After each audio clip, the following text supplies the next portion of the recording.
პროექტს, რომელიც გიორგი მარგველაშვილის განათლების მინისტრად ყოფნის პერიოდში დაანონსდა, განათლების ექს-მინისტრები და არასამთავრობო ორგანიზაციების აფასებენ. კონკრეტულად ზარალის რაოდენობაზეა საუბარი და როგორია განათლების სამინისტროს პოზიცია. ნახეთ სანდრო ვეფხოზის სიუჟეტი. რამდენიმე მილიონიანი ზარალი, დახურული სტამბები და გაკოტრების პირას მყოფი გამომცემლები. უფასო სასკოლო სახელმძღვანელოების დარიგებიდან 1 წლის თავზე 18-მდე გამომცემლობა შედეგებს აჯამებს. გამომცემლობა ინტელექტის გენერალური დირექტორი 80 მილიონიანი წიგნების ინდუსტრიისთვის მიყენებულ ზარალზე საუბრობს. გამომცემლობების უდიდესი ნაწილი არის ფინანსურად კრიზისულ მდგომარეობაში. დახურულია სტამბების ძალიან დიდი ნაწილი. გაკოტრების პირას არის წიგნის მაღაზიების დიდი ნაწილი. ყველაფერი ეს არის შედეგი იმ არასწორი პოლიტიკისა, რომელიც გახორციელდა ეგრეთ წოდებული უფასო სახელმძღვანელოების მიმართ.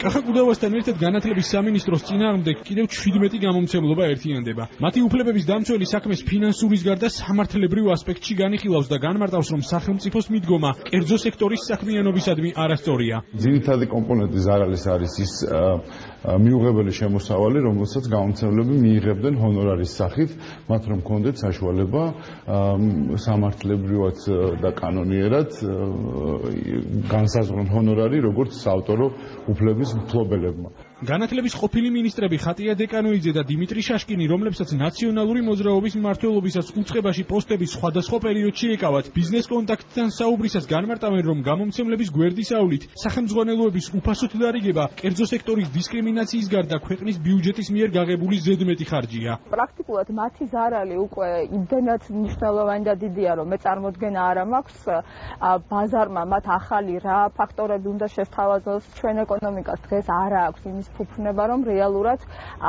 და თუნდაც 10 მილიონი, მაგრამ დარწმუნებული ვარ, რომ უფრო მეტი დაუჯდა ეს სახელმწიფოს ყოველწლიურად გადაიხადოს. ეს ბიზნესი რეალურად მოკლეს ჩვენი კუთხით, მიხეილ სააკაშვილის მთავრობა. წავედით საბაზრო ეკონომიკის გზით, ახალი მთავრობა წავიდა, მე დავარქმევ ამას ვენესუელის გზით და გადაწყვიტა, რომ მოდი ნაციონალიზაცია მოვახდინო კონკრეტულად აი ამ დარგის. სახელმწიფოს არასწორ პოლიტიკასა და თანხების არამიზნობრივად ხარჯვაზე საუბრობს არასამთავრობო ორგანიზაცია ადამიანი კანონი თავისუფლებაც. ორგანიზაციის მიერ გამოქვეყნებულ დოკუმენტში ნათქვამია, რომ 2014-15 წლებში უფასო სახელმძღვანელოებისთვის გამოყოფილი 9 მილიონი ლარი არასწორ გათვლებს ემყარება. არანაირი კრიტერიუმები არ აქვთ, არ იციან წიგნების ცვეთასთან დაკავშირებით, რამდენი დაუჯდება ეს ბიუჯეტს. ჩვენი გათვლებით არანაირ ესე იგი პირდაპირ გათვლას არ ეფუძნება, რომ 9 მილიონიდან 55% ბიუჯეტის მოხდეს წიგნების ცვეთა. არასამთავრობო ორგანიზაციის დოკუმენტში ასევე მცირედი რეკომენდაციის სახით ვკითხულობთ, რომ მსგავს სოციალურ პროექტებს მუდამ თან ახლავს ყოველწლიური ხარჯების გაზრდის საფრთხე. თუმცა რატომ ან რა პრინციპით უნდა მოხდეს ხარჯების გაზრდა დოკუმენტში არ წერია. დღეს ასევე კომენტარის გაკეთებისგან თავი შეიკავეს განათლებისა და მეცნიერების სამინისტროში. 2013-14 წლების სასწავლო პერიოდისთვის მთელი საქართველოს მასშტაბით 650,000 მოსწავლისთვის სასკოლო სახელმძღვანელოების უფასოდ დარიგება გიორგი მარგველაშვილის განათლების მინისტრად ყოფნის პერიოდში დაანონსდა.